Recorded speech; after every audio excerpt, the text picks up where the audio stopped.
right, 8 minutes after 10 o'clock. Thank you for tuning in. Beautiful Wednesday. One of my favorite things we do on this show is talk to interesting people. And that is kind of the signature of the show, isn't it? That our guests are often so fascinating. Our next guest is exactly that.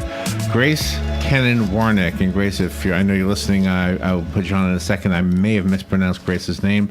I apologize if I have. She's written a memoir. It's called Daughter of the Cold War. Wait till you hear what she has done in her lifetime. And, you know, I can't name drop anybody. I don't think I've ever met anybody famous.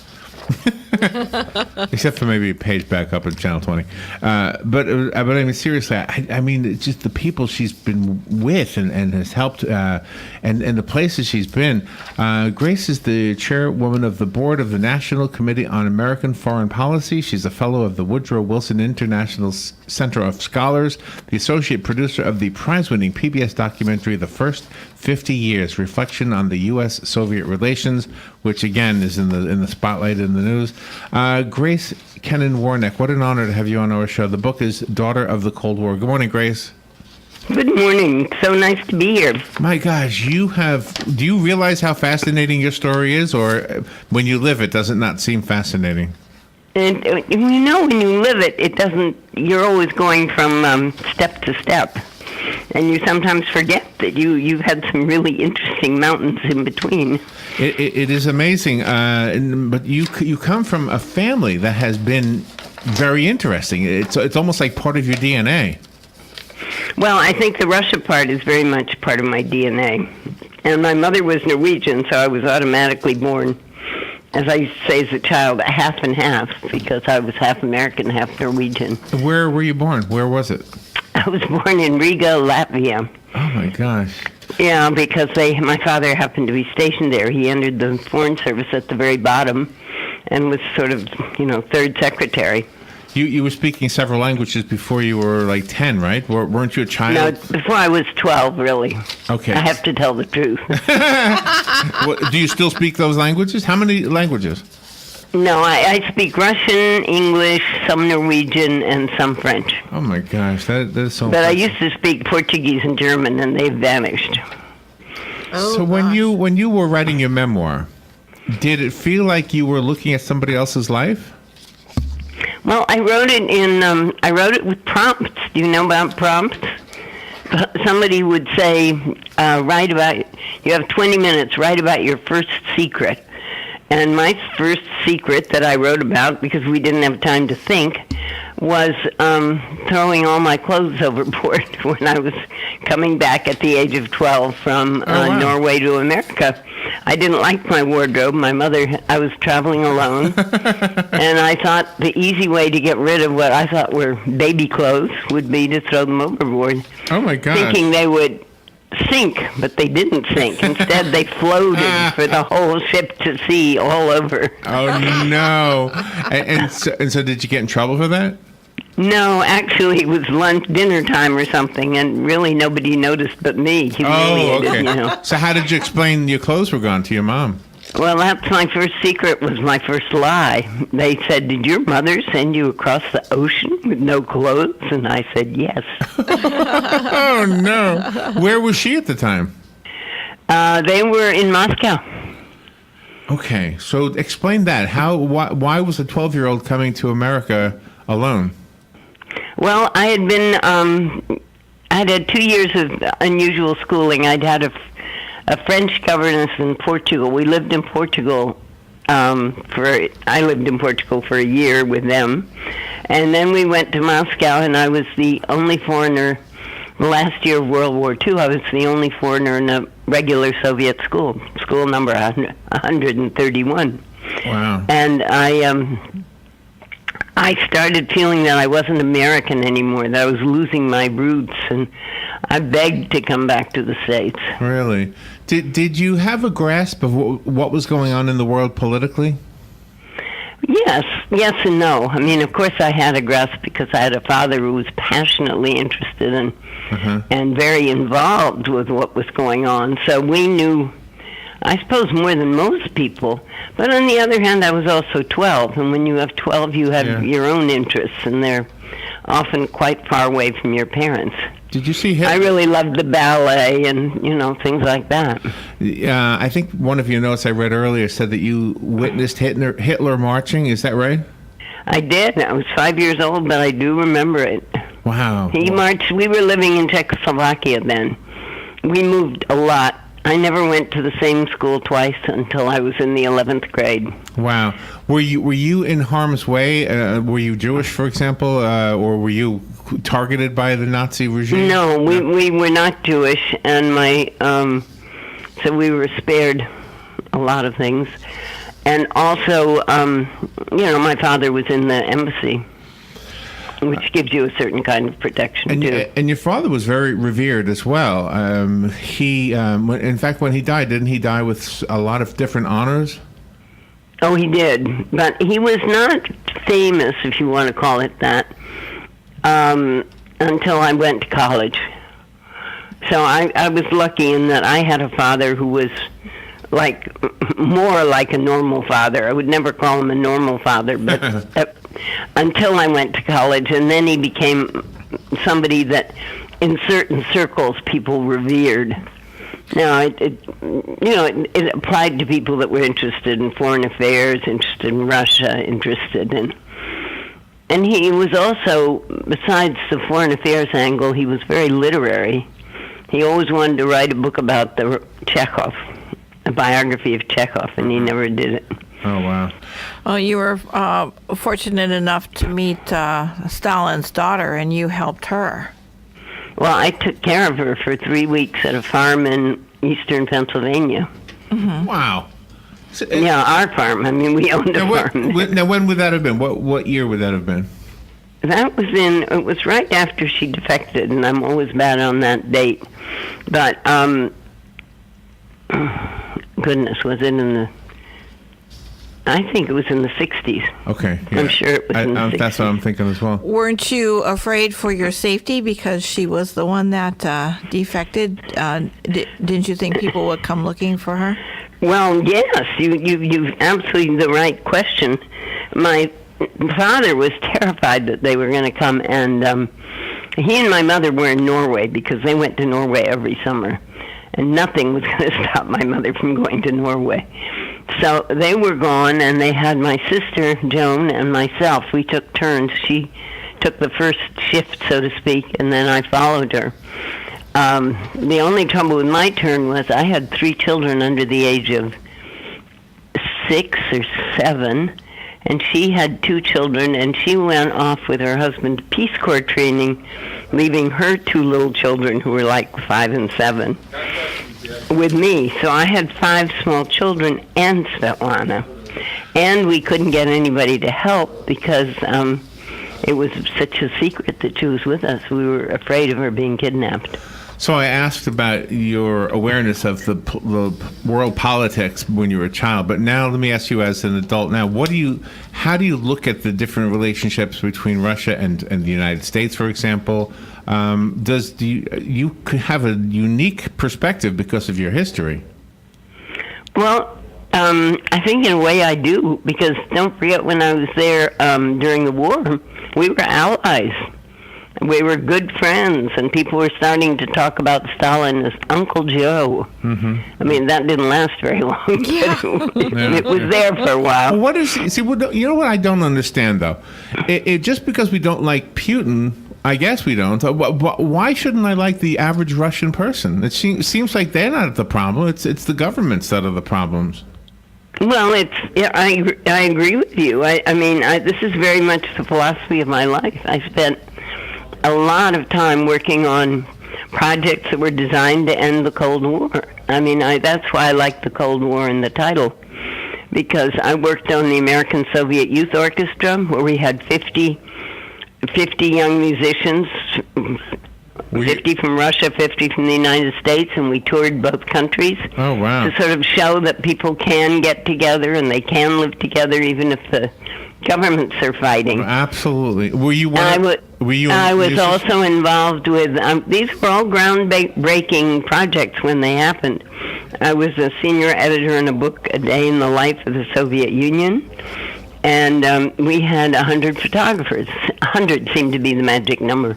We had 100 photographers, 50 from the west and 50 from the east. And we took pictures on one day, May 15th, all over the Soviet Union. And that was groundbreaking, too.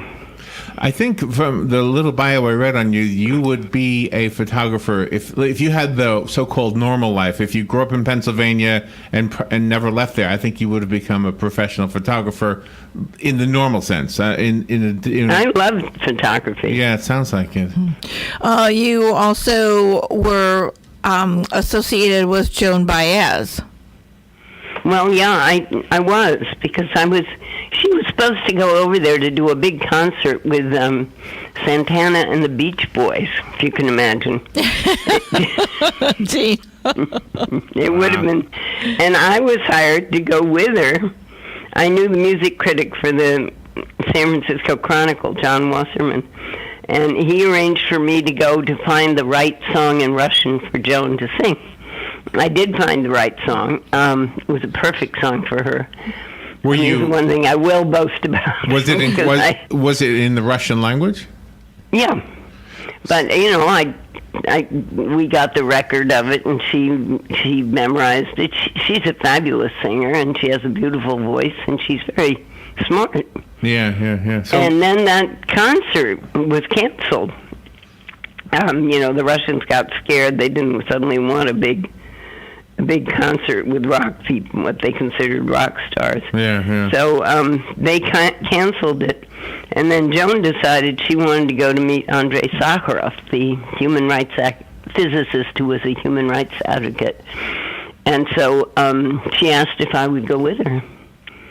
And so we went with John Wasserman, the same music critic from the Chronicle. The three of us went together. How wonderful. She had an amazing political voice. I don't mean the singing voice, but I mean she had an awareness of what was going on in the world. Oh, yeah. She was very political. Yeah. And she's still touring. Yeah. Oh, is she really? Yeah. Mm-hmm. I mean, when you team her up and what you said, she was with the Beach Boys and Santana, I don't know that either one of those two groups were known for their political choices of songs or writings, but in her case she had no problem expressing her thoughts on things. Oh no, she was very political. You also, you are a very, very strong woman. Even though you come from those circles, you really made a name and a career for yourself. You became the director of a women's economic empowerment project in Ukraine, and that had to have been a very heartwarming for you to be able to do that. It was. It was an amazing thing that I was able to. I was chosen for this job, and I lived in Ukraine for 4.5 years. So it's very sad right now to see two countries that I love, Russia and Ukraine, practically in an undeclared war. Yeah. So do you think Donald Trump has a good effect on our relations with Russia, or no effect, or a bad effect? Well, I think he has a confusing effect with our relations on Russia, if I can say so. Because at first he was so keen on Putin, and then, implied that the two of them were going to take care of things, and now it's all changed. I see what you're saying, but I wonder if that's not him trying to appease the press, because the press has suddenly made Russia out to be the bad guys, and I don't know that there is a bad guy in this story, but I think he's defending himself against the press. Well, I don't know what his motivations are, but it's difficult right now, and I agree with you. I think at times when government relations are bad, it's when human relations come to the fore. I mean, that's the time for musical exchanges or joint baseball games or something, where people on a people-to-people level can get together. Because the Russians are very nice people. I still have many friends in Russia and in Ukraine. Did you consider yourself, or did others consider you, a diplomat? And did you find in a way that your father was beaming with pride with what you were doing? Well, I think he was amazed more than anything else. He never thought of women as, he really was very old-fashioned. He was born in 1904, and he thought of women as wives and mothers and hostesses, but not so much in the workforce. I had a hard time getting over that. And when I graduated from college in the 50s, there were not, the world has changed totally since then. And I went to a women's college, for example, Radcliffe College of Harvard University, but our president was a man, because after all, you couldn't have a woman president, although we were a women's college. And all my professors were men. I never had a woman professor. And you are really a huge mentor, not just to the people that you have been associated with over the years, but also to your family members, your children. Well, they've mentored me, too. It's wonderful to have children. I think you learn as much from them as they learn from you. You had mentioned something earlier that I found really interesting. You said that the book was written by prompts. So you would have a question and then you would answer it, and that became the book. Am I understanding that right? Yeah. Put it this way, I did not sit down and say, I'm going to write the story of my life and start out, I was born... No, that way, chronologically. Because I think that you lose, it becomes a little cut and dried. I'm sure some people write books that way, and their books probably turn out great. But I wanted to get more of the emotional feelings. I wanted to put more life into it, and so I wrote it in chunks, really, and then the big problem was putting it all together. Wow. So can I use a prompt and try to get you to tell us part of your story? Oh, dear. whether it's in the book... Not sure I like this. Yeah, so please do. Tell me a moment, if there is one, when you realized that your father was proud of you. Really, at the very end of his life, he became interested in, two things. And one, after he was dead, he wanted me to come back and tell him stories from Ukraine.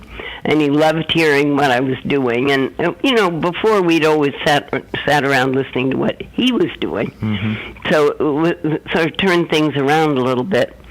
And then after he died, I found a folder with all the letters that I had written to them, but also letters that he had written. And there was this letter he wrote to my children saying absolutely wonderful things about me. And then I realized that he really was proud of me, and I wept. Oh, my. I bet you did. It gives me chills. Yeah. Did you give his eulogy? He was his service was in Washington, D.C.? Yeah, it was at the National Cathedral. Yeah, wow. And so you spoke at that, I'm sure? Mm-hmm, I did. I just, it's partly the woman's side of me. I was just determined that everybody assumed my brother, who's wonderful and a good friend, would be the speaker, but I thought it was just as important that I spoke too. Sure. So I did. So we both spoke. And I think you're speaking again through the book. Have the other people in your family read the book? They mostly read bits and pieces of it, and now they have the whole book, and they're in the process of reading. And you are a true survivor, as well as your whole family is, because you have to keep your emotions in check, but you also have to be aware so much of what's going on and move forward. That's true. So here's an interesting thing. Today is May 2nd. The book, the actual release date is May 4th, but your book is... No, it was released on... I'm sorry, I didn't mean to butt in like that, but it was released on April 10th. Oh, okay. I'm just going by what it says on Amazon. Well, anyway, I don't know if you know it or not, but your book is number 69 in the Russia category. No, I didn't know it. What wonderful news. That is right now. I'm looking at it on Amazon, and it's exactly where the book is. So you're doing something right. People are attracted to you know what Robin said? She likes the hat that you're wearing on the cover. Oh, I do. You are just so adorable, and I love the hat. My mother always said, "What's she going to wear when she grows up?" So if I wanted to take a tour of some of the places we've talked about, maybe Latvia, or you lived in Portugal or Russia, I mean, any place that you think I would enjoy going to, what is it easy? I mean, is it hard to go to Russia these days? Well, the hardest thing is you have to get a visa, and that's an annoying bureaucratic thing, and it sometimes takes a little while. It's not always, overnight. And, kind of, I think you'd have more fun if you had somebody help you organize the trip or find places to go or introduce you to people. It's always more fun if you know people.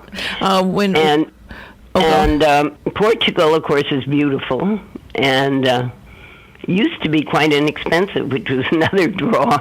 And, you can go have a wonderful vacation and not lose all your money. So I recommend Kiev is a beautiful town in Ukraine. And Kiev has a lot of very picturesque and interesting places. Unfortunately, one of the most interesting was Crimea, which is no longer part of Ukraine. But that whole story is crazy, too. That whole story is not a good story. So all these places I lived are, and Norway is fabulous. Can I squeeze in one last question about Ted Kennedy? Tell me about your relationship with Ted Kennedy. Well, I'd known him since college, but not well. We were in the same class. And when he hired me to go to Russia with him and two of his children, his wife and his two children, he was very serious on that trip. I mean, I've seen the playful playboy side of Senator Kennedy, but he was dead serious. That we were guests of Brezhnev, who was the head of the government. We had a special airplane at our disposal. We lived in sort of palaces. Wow. And we worked on that trip, all of us. There were only 8 of us. I mean, 4 of them, the Kennedys. There were only 4 staff, of which I was one. And it was not games at all. It was really working hard. I'm so glad you wrote the book. But the little boy, young Ted, had just had his leg amputated, so there was that. Okay. Gosh. The book is an insight into the world that we live in, the politics of the world, as well as just the people of the world. You've done such a great job. I can see why people are gravitating toward the book. It is called Daughter of the Cold War. Grace Kennan, am I saying your last name Warnecke? Is that right? No, Warnecke. Well, see, I knew it might be that, but I didn't go there. Okay, Grace Kennan Warnecke. I have a copy of the book that Grace sent us. Call me if you want the one that was sent to us, and you can have it. The rest of us have to buy it. I found it on Amazon. And do you have a website you'd like to recommend? I do have a website. It's called Daughter of the Cold War. It's easy enough. .com. Daughter of the Cold War. Daughter of the Cold War, all one word, I think, .com. Grace, thank you. That was an amazing interview. Thank you for giving us such a great interview. Okay. Well, thank you, and good day to everybody. Thank you, Grace. We will be right back.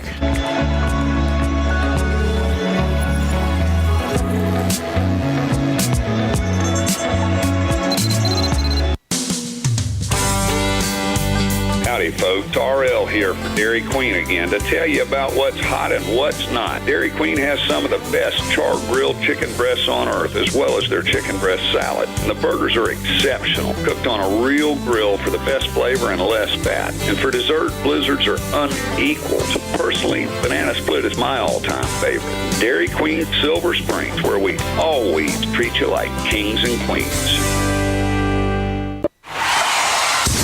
What do I do now? After 911, don't worry, call Fakuri. Fakuri Medical and Chiropractic, treating auto injuries for over 32 years. Same-day appointments, immediate medical attention, all under one roof. Don't worry, call Fakuri. Go to bestinjurycare.com. All auto insurances are accepted. Available 24 hours a day, 7 days a week to take your call. Car accident? Don't worry, call Fakuri. bestinjurycare.com.